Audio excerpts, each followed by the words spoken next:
dari kalangan muda tahun ini, yaitu sebuah Karimun kotak.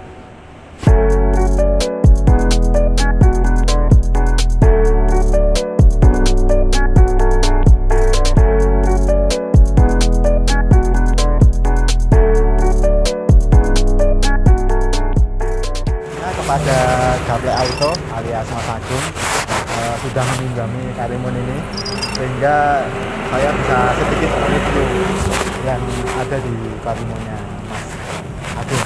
Untuk video kali ini kita sedikit mereview ya, padahal sebelumnya masih sudah banyak sih untuk saya yang tadi.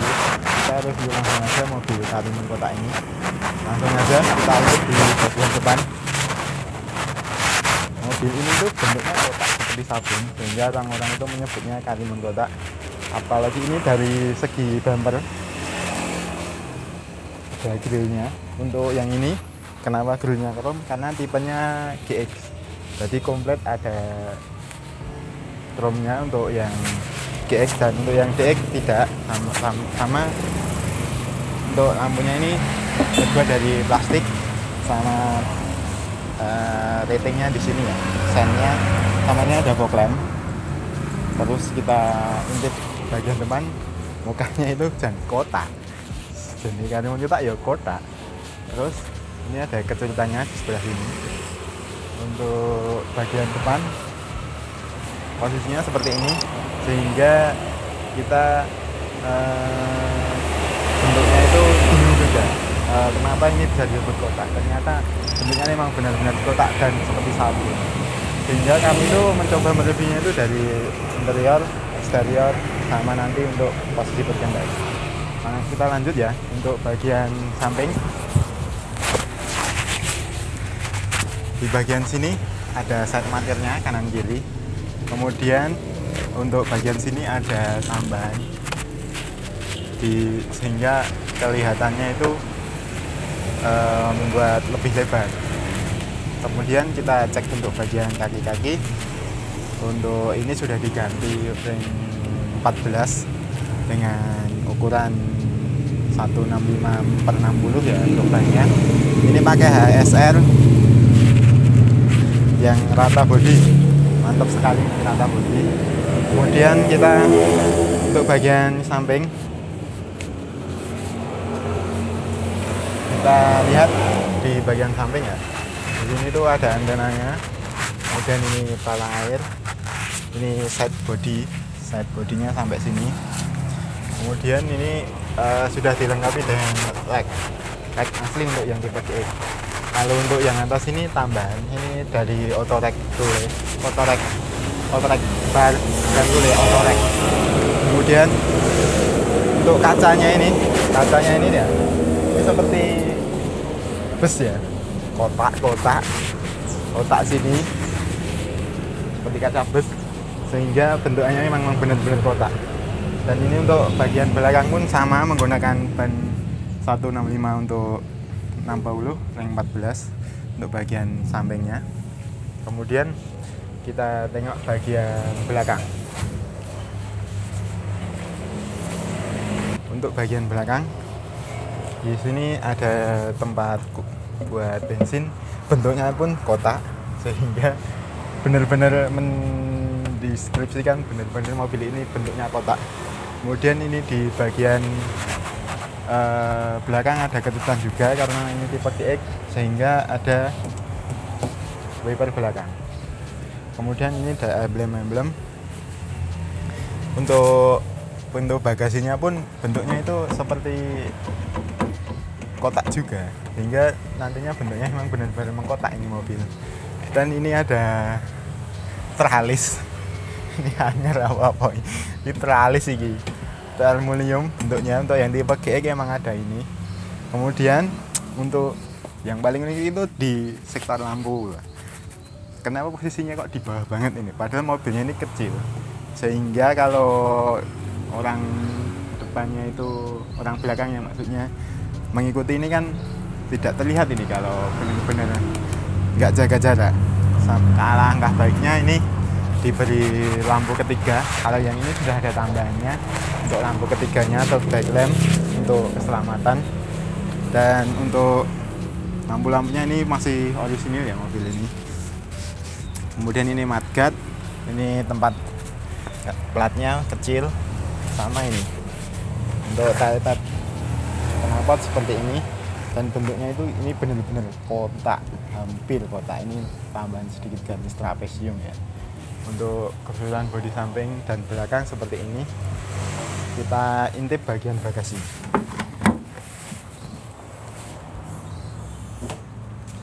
Untuk bagian bagasi ini karimun ini cukup lebar ya, sehingga ini bisa menaruh barang-barang.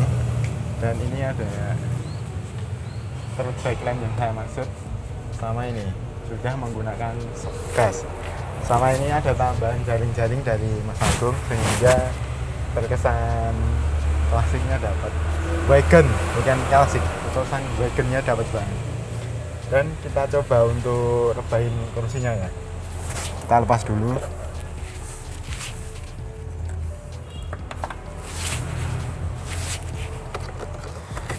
Untuk kursinya itu bisa rebah.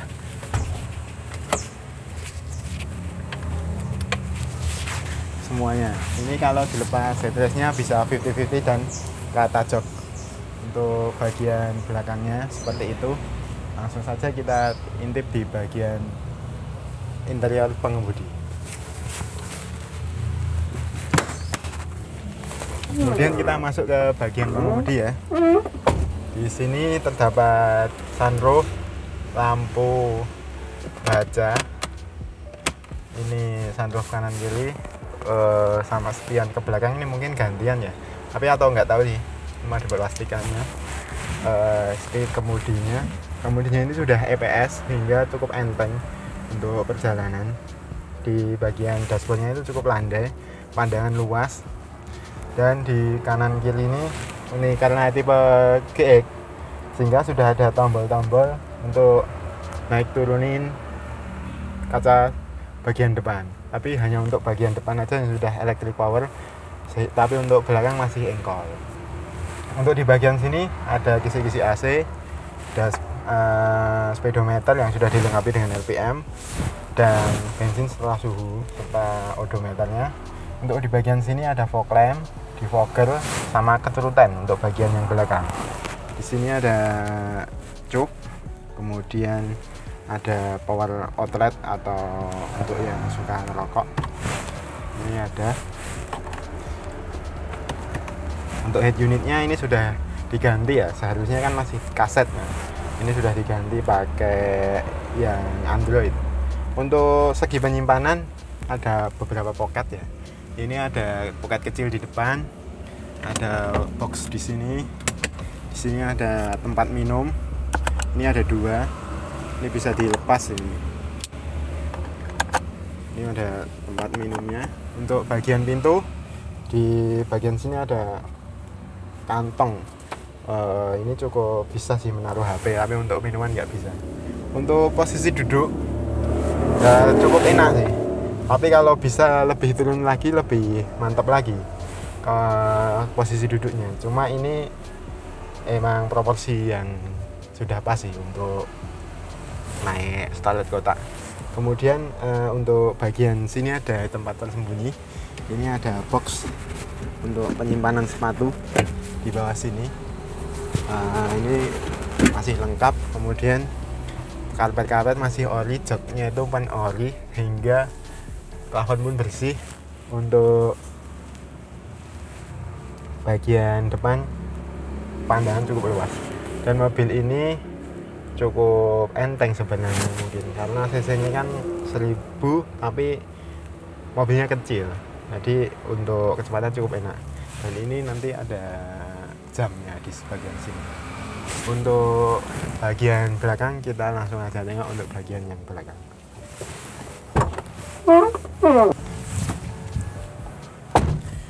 Untuk bagian belakang ya,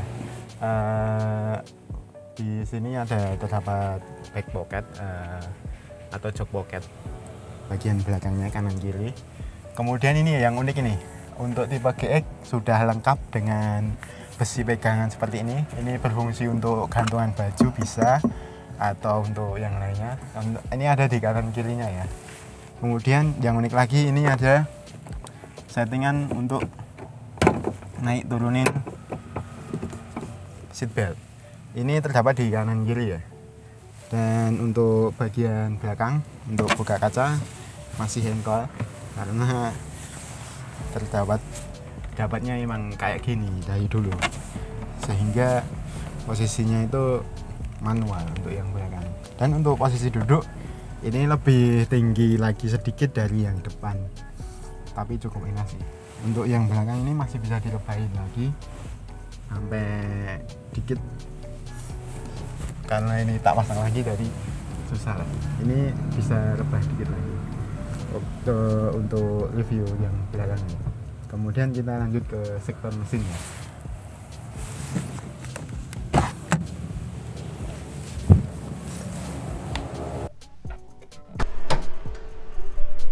Oke, kita intip bagian mesin ya. Untuk bagian mesin kita cek.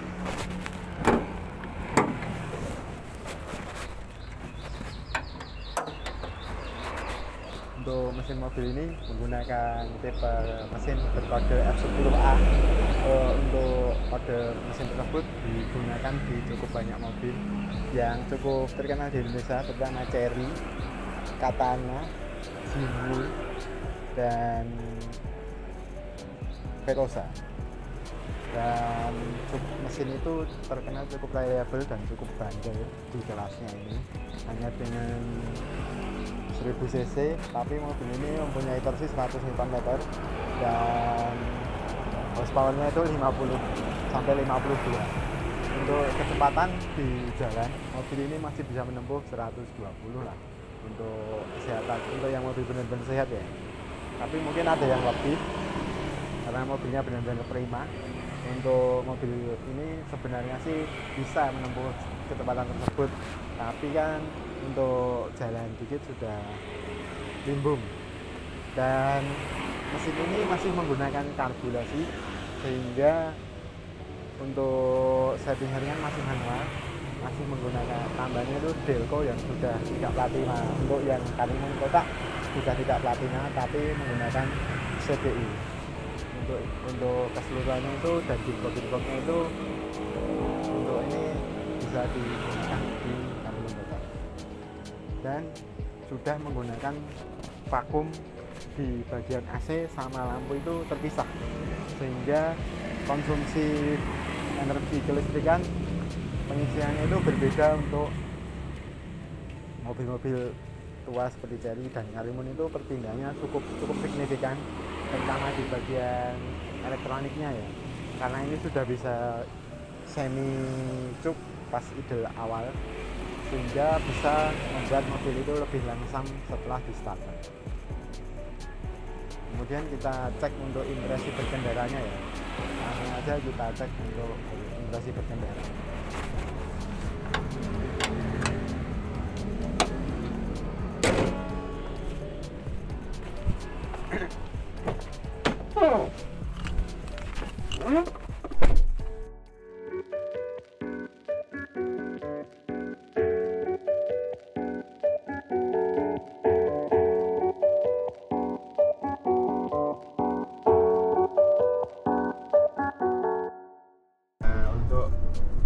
Kita sudah di jalan ya untuk mengkaji berkendara naik Suzuki Karimun.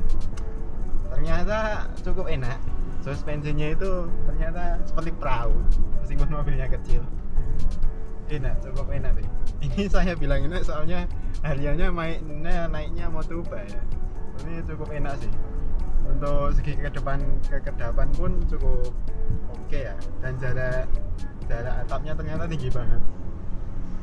Sama ini, kalau yang masuk suaranya itu suara perputaran ban dari itu. Dan untuk segi profiling pun cukup fix ya, meskipun terlihat kaku, sekali dimasukkan ternyata langsung masuk.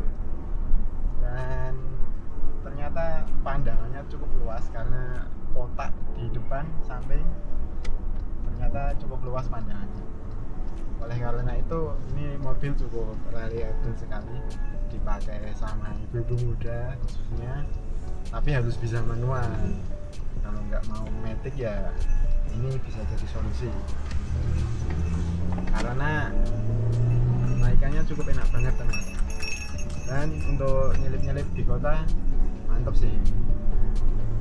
Untuk konsumsi BBM katanya mobil ini bisa tembus 112. Di mobil ini terbukti ini sudah dibawa ke Jakarta, dihitung konsumsinya tapi full tol ya, itu bisa tembus 112, 111. Tapi kalau tidak pakai itu pakai AC, kalau tidak pakai AC itu bisa tembus 120, hampir 120, 117, 118,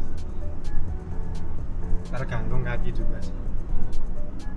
Untuk Kalimun ini cukup mantap juga ternyata untuk naikannya, maka dari itu jangan ragu untuk naik mobil baik.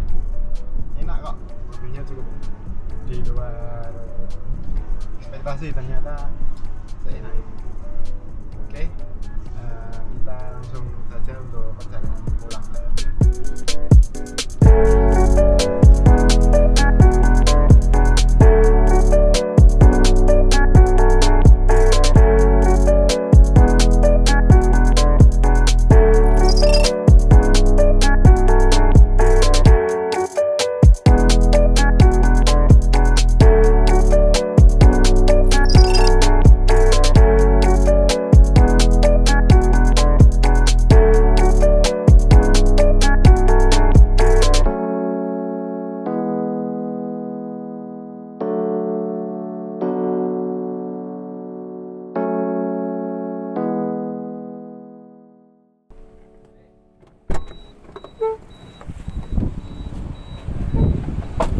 Jadi kesimpulannya, naik Kalimun ternyata enak banget. Cukup lumayan, meskipun bentuknya ada yang suka atau ada yang enggak, tapi kalau bisa ditambah aksesoris, ganti pelek, sudah manis ya. Oke, terima kasih, sampai jumpa di video berikutnya. Jangan lupa like, share, dan komen ya. Sampai jumpa di video berikutnya. Sampai jumpa.